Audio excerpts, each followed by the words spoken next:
Hey, everybody, and welcome to another episode of the Snejby Show. A lot of the time when we are caught in a place where we feel so defeated and so burnt and I guess completely hurt, we don't realize that sometimes those moments are actually trying to prepare us and elevate us to the next level. And in the moment, you're not going to want to realize that. In the moment, you're not going to want to even think about that. But that is probably one of the truest truths I can share with you. And I want to tell you a story that ultimately is, I guess, one of the biggest aspects of myself. And I have been asked this question multiple times, so I feel compelled to kind of share this with you because I feel like this is probably going to help everybody understand like where I was at and where I came from. So many people this past week in particular have asked me, how did you end up in California, or why did you move to California? And I thought to myself, well, I'm so good at telling people in person, I may as well tell everybody else. And I will tell you right now that, prior to me coming to move over here, I was coming over here a couple of times to play soccer. And so I would go a bunch of different places and try out different gyms and go to meet different people and all those kinds of things. But, I was kind of thinking more so just exploring. And a part of me always felt like, well, I wonder what it's like to live over in America. And so while I was doing a lot of my trips for soccer and, whatever else I was doing, I actually found myself meeting someone and falling into a relationship. And so I did this relationship for 4 years, and this was long distance. And that is not easy by any means. Like, a distance relationship is hard work, especially if it's going to be city to city, but country to country is extremely difficult. So I found myself in this relationship, and I also, because I was going to different gyms and things like that, I actually found myself being able to work at a facility. And I thought, okay, well, I have a job lined up. I'm in a relationship. I should probably do something that I should commit to it. And so I found myself going, okay, I should probably follow through with this, leave my life and move over to the States. So that's what I wanted to do. So I prepared myself to do that. I kind of wrapped up my career with soccer. I had already torn my ACL. I knew I was kind of on my way out, and I thought maybe this is the time. This is like, I have to listen to this and I have to kind of like do something about this. So I did retire from my career. I left my very, very good job in Australia. And so I thought, all right, well, I'll move on to the next one. So I had the job lined up over here.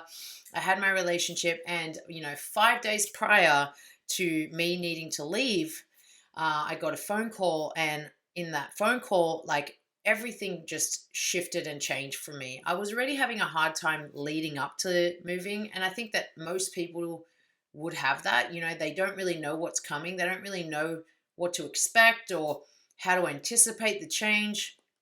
All they know is that, their life's going to be different. And in this phone call, I was told, that I had been cheated on for months, and not just by one person, but, with two, I think it was two or three other people. And so I thought to myself, oh my gosh, like I have completely poured my heart into this person because I love going all into anyone that I meet. Like I'm an all or nothing type of person. And I had so much trust developed.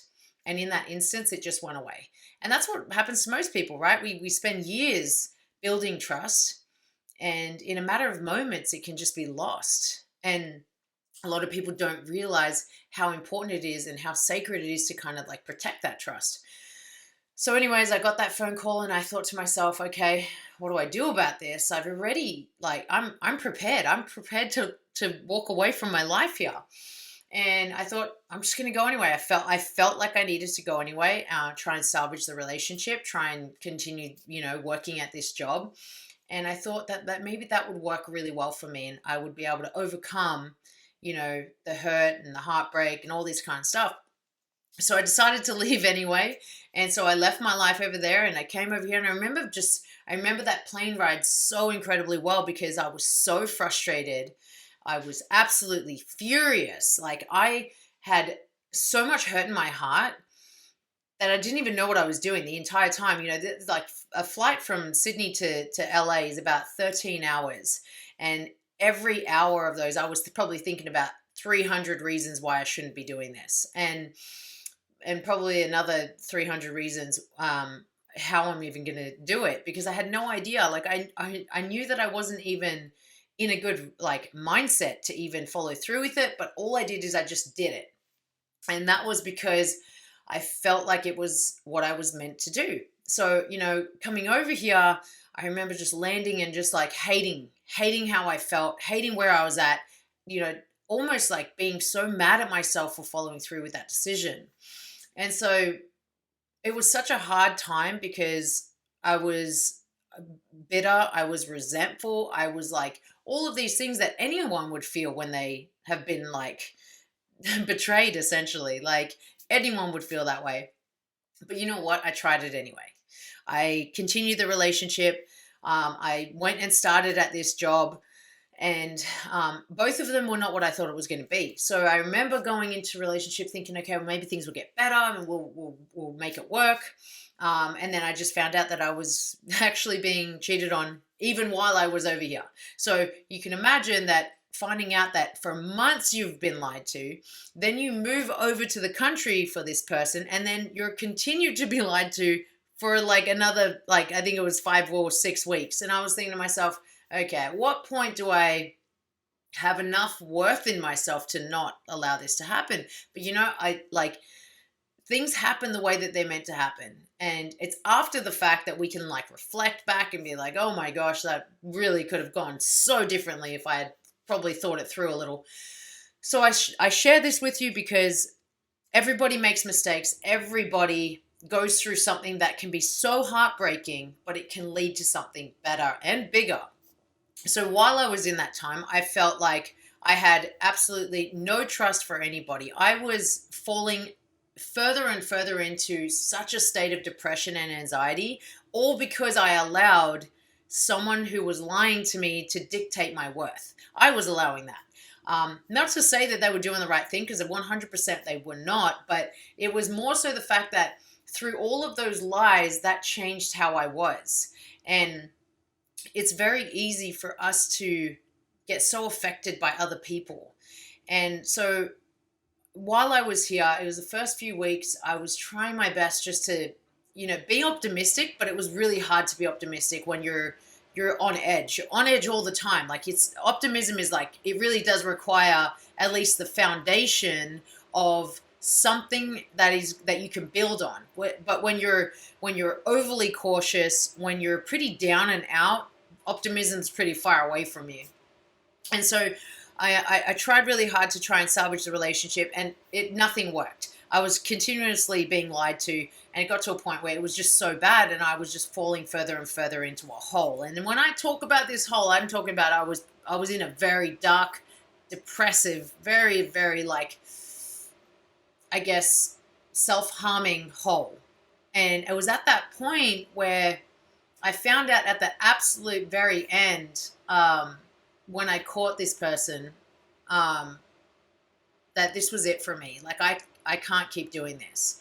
And, I felt it was so hard for me to then get help, because essentially that's what I needed. I knew that I had let so much of the deceit like filtrate everything that I thought about, everything. Like you wouldn't even think I was the same person. Like I was constantly on edge. I would have to sit in a dark room with a wall behind me just to ensure that I was safe, because I didn't trust anybody. I didn't trust anyone to even stand near me. I was so conscious of how close people were getting to me, not just in a relationship standpoint, friendships by any means, but even just in physicality. I wouldn't even let people get too close to me physically, where they would even stand near me, because I was so cautious of what that could mean for me and how that could hurt me.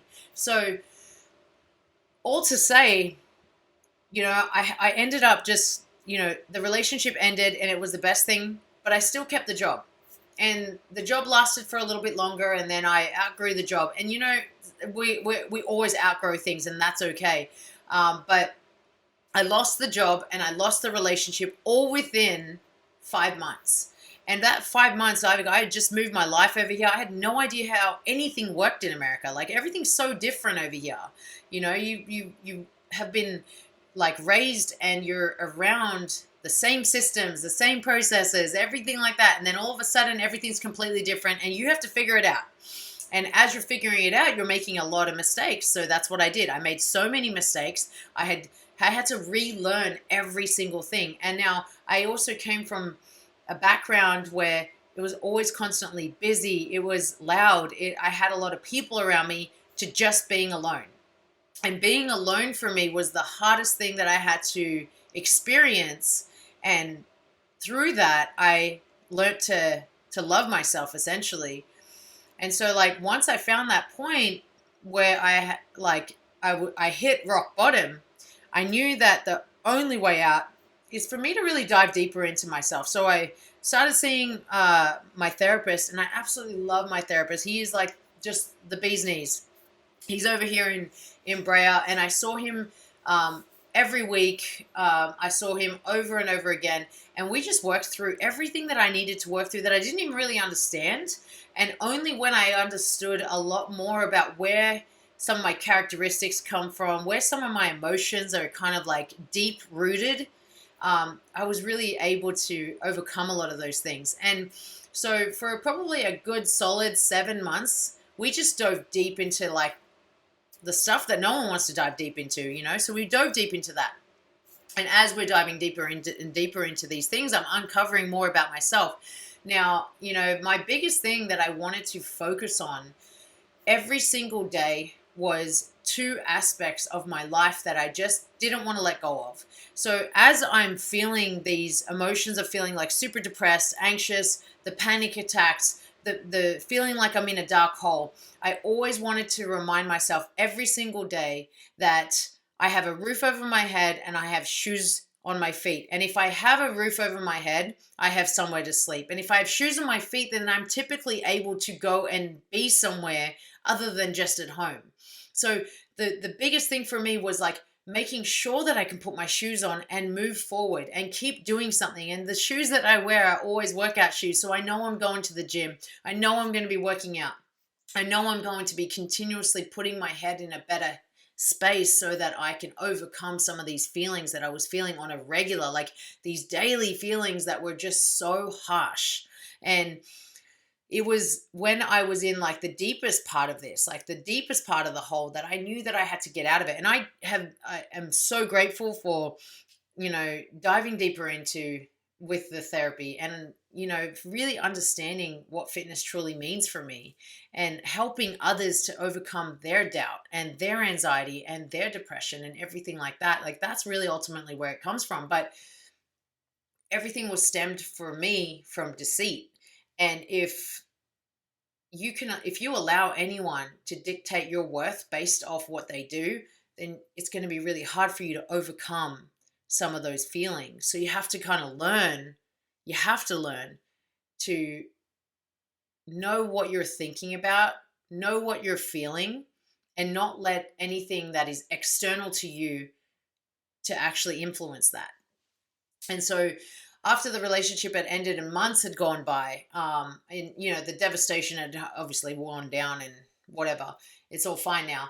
And I left the job. I was like thinking I had to reconsider my life at that point. So I was like, okay, I'm going to go back to Australia. I'm just going to do I'm sure I can just get my job back. I'm sure I can just get everything back how it was. And while I was thinking about that, I had a good core of people that supported me and encouraged me not to. And they said, no, there's something bigger for you. You should stay in America. And I was like, I don't think so. And like, it takes a lot to listen to people around you, especially if you're not exactly in like the best headspace. So it's really important that you have people that you trust, that understand you, that want the absolute best for you, to sometimes just step back and listen to them, because they actually know probably what's best for you better than what you do. So I had to listen to that, and I did. I stayed, I listened to it. I went and did extra courses. I went and worked extra places, and then I ended up opening my own gym. So like it now, like I'm so grateful for their advice. I'm grateful for, how much they pushed me, even though I didn't want to be pushed at the time. But they actually encouraged me to go and do something that was completely uncomfortable. And it wasn't comfortable for me to stay here on my own. It wasn't comfortable for me to go and work 4 jobs just to basically make a living. Like that, none of that was comfortable. But I was encouraged to do that because there was a bigger picture for me where I could help more people. I could be a presence for people, and I can help them in a way that I never had, or maybe I wouldn't even get that opportunity somewhere else. So I'm really grateful for all of that. And I say this because sometimes we have to kind of like go through this storm, right? So when we go through this like complete and daunting, I guess, position where we are completely just beat, like I was beat and was and so defeated and so down and out. Um, Sometimes that's going to elevate you to the next level, but you have to listen to that. And a lot of people don't want to listen to that because they're so down and out that they don't let anyone around them even come close and even speak to them. They don't let anything or anyone in to even kind of have a say or to help them out or to change where they're at.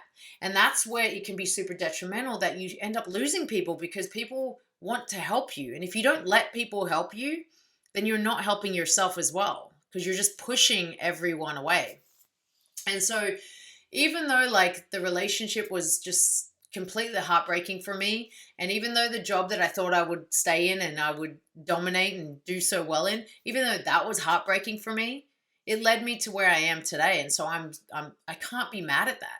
And so you shouldn't be mad at what's happened for you, because even if you're in the midst of it, even if you're in the midst of the storm that you're in, you have to know that there's going to be something on the other side.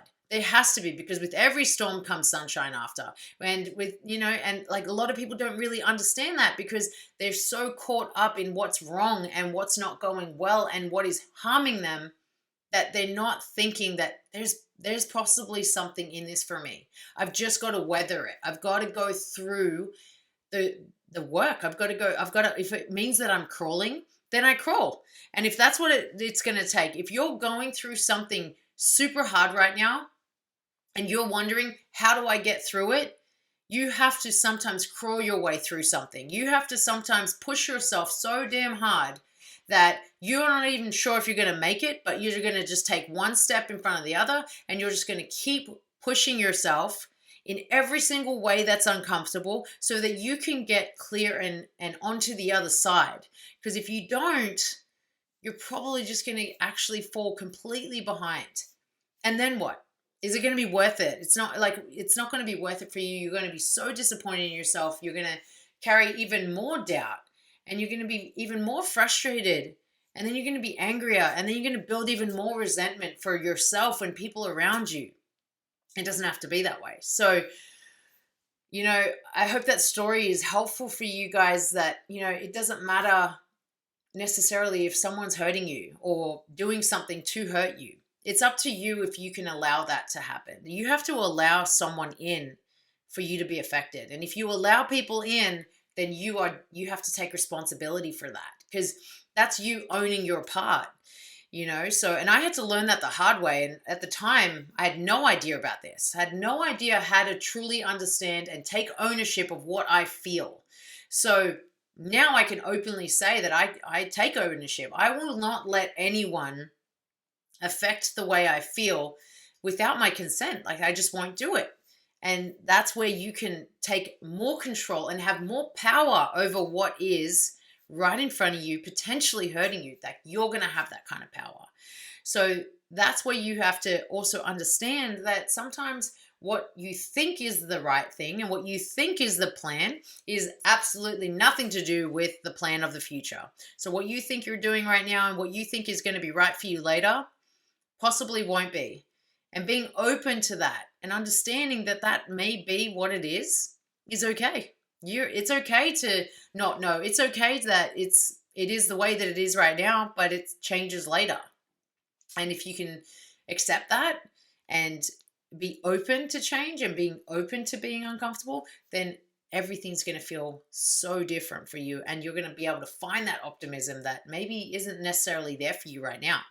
So I hope that that's helpful for you. Yes, I did come from a complete place of heartache, but guess what? I'm not now. and I haven't been for a very long time. And I love helping people come out of that place. I love hearing how people struggle. Like, I have so many clients that struggle with heartache, with deception. You know, they struggle so hard with the actions of others and how it affected them. And now they come out of it. They feel good and they move forward and they thrive. And that's all we can do as people. We can just do more and more and more and better ourselves. And no matter what's going on within us, around us, we just take control and we just take ownership. And that's what's going to help you so much moving forward. So I hope that this episode has been helpful for you. Please share it with someone you know that maybe this would benefit. Please subscribe to the channel on YouTube. Share this on iTunes or on Spotify. Just wherever you can, guys. I absolutely love talking to you and doing as much as I can to provide for you. I want to serve you as best as I can. So I want to finish with this. Do the right thing for people around you, because you just never know how it can affect them. And when you're doing the right thing for yourself, you're typically doing the right thing for others. And when you're doing the right thing for others, you're typically doing the right thing for yourself as well. So, you know, always think about what that looks like for you and what that can be. So, you know, that's where integrity is. Integrity is really doing the right thing at the right time for the right people. So I really hope that you can sit with that and really embrace that. And I will see you in the next one. Go be great.